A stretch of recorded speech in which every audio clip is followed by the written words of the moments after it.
from Indiana's most watched news station. We really need the prayers of the people that we serve. A Howard County deputy killed in the line of duty while serving a search warrant for the possession of a syringe. Deputy Carl Kuntz was one of our family. These people standing with me, they are his family. He leaves behind a wife and a baby boy.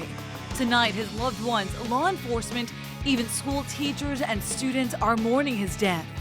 Deputy Kuntz had been a school resource officer for us for the past 3 years. It's going to be sad without him. Not having him there to make jokes with. Now, as the community prepares to say goodbye, we've got team coverage on the deadly shootout, the other deputy who's wounded, and what we've learned about the shooter. Fox 59 News at 10 starts now.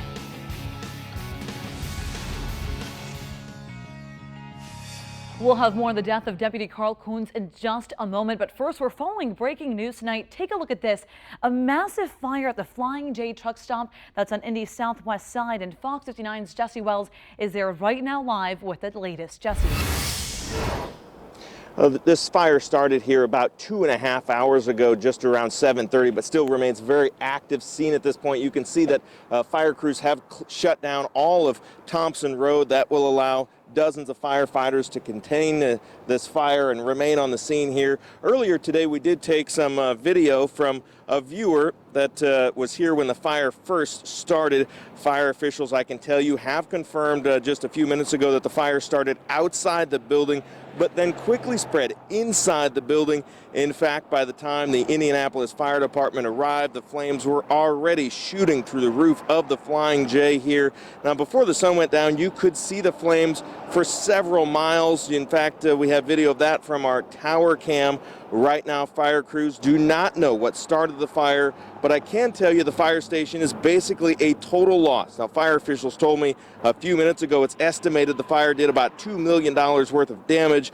Earlier tonight, we talked to one witness who was inside the gas station when that fire started. Some guys came in the store telling us about a fire, and a fire was in the back of the building, and it started on the outside, and then the wind, I guess, blew it on the inside, and then everybody started screaming, call 911. It was that bad. Now, the good news is on this fire, firefighters say that there are no injuries to report as a result of this fire. Again, the building here, the Flying J, just south of 465, is a total loss, but there are no injuries. And fire crews say they do expect to remain on scene for the next several hours as they continue to control any possible hot spots. Reporting live, Jesse Wells, Fox 59 News. All right, Jesse, thank you. And now back to our top story tonight. The Howard County deputy who was killed in the line of duty early this morning. Here is his photo right behind me. He and another deputy were ambushed while serving search warrants at a mobile home in Rushville. Despite heroic efforts by fellow law enforcement officers and doctors, Deputy Carl Kuntz did not survive. We begin our live team coverage with Fox 59's Alexis McAdams. She's in Rushville right now to explain what happened there. Gabby, the trailer behind me is the spot where those two deputies were shot early this morning. Police still working hard tonight to determine if the man who fired those gunshots at the deputy is the same person who those officers were serving a warrant for. Knock on the front door of this Rushville trailer leads to gunfire, bullets striking two Howard County Sheriff's deputies who were serving arrest and search warrants early this morning. Initially, the warrant was for the possession of a syringe. After no one answered those knocks, the two deputies, 27-year-old Carl Kuntz and 35-year-old Sergeant Jordan Buckley, opened the front door and were shot by a man who was standing inside of the trailer. We're really not certain on the exact identity of this individual. We've been told that the name on the warrant may not correspond with the name of the individual in the trailer. So we're waiting to find that information out. Both deputies were wearing body armor and managed to shoot back. At the same time, other officers were able to get inside and pull Kuntz and Buckley out. The entire trailer park was evacuated during the standoff. Residents say they woke up to the sound of SWAT team members banging on their door. Boom, I'm pulling into where I live, and the cop told me, you better get out now. To think I live next door to somebody like that. It's scary. 2 hours later, police confirmed the man who shot the two deputies was dead. Officers are still working to determine if that was from a self-inflicted gunshot wound or the deputy's gunshots. Koontz, who had been with the sheriff's department for nearly 3 years, was in critical condition. He had emergency surgery but didn't survive. Buckley is in good condition and on his way to a full recovery. The small town of Rougeaville and the entire state of Indiana are grieving over the loss of the young officer who won't be coming home to his family tonight. I can't fathom the hurt and the feeling. He's a good guy. I mean, it's sickening that, that this happens. Police remain on scene tonight, but all the residents who live in this area have been let back into their homes tonight. Deputy Koontz's body will be transferred back to Howard County tomorrow afternoon around 2 o'clock. We'll have more coverage on that tomorrow. Stay with Fox 59 News for all the latest details on this very tragic case that's affecting not only this small area, but the entire state of Indiana. Back to you. Alexis, thank you so much for that update. And this is a live look at the Marion County Coroner's Office where the body of Deputy Koontz is tonight. As Alexis just mentioned, state troopers will lead the way with a special procession back to Kokomo tomorrow. And we'll, of course, keep you posted on any funeral arrangements for the deputy. Meanwhile, Governor Pence ordered flags be lowered to half-staff starting today in honor of Deputy Carl Koontz. The governor also issuing a statement saying he was deeply saddened to learn of this incident. The governor is asking all of you to lower your flags as well as a sign of respect. Deputy Koontz was a husband, a father to a very young son, and even a school resource officer. His death will leave a huge hole, not just with his loved ones in the sheriff's department, but with our entire community here.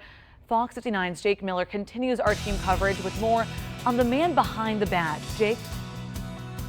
And Gabby, here at the Howard County Correctional Facility, a sheriff's SUV is on display out here in front in honor of Deputy Koontz. People have been coming by regularly to pay their respects. Deputy Koontz was a Howard County son, graduating from Western High and earning his degree from IU Kokomo. He became a part-time correctional officer in January 2012, a deputy in 2013, and a father in 2015.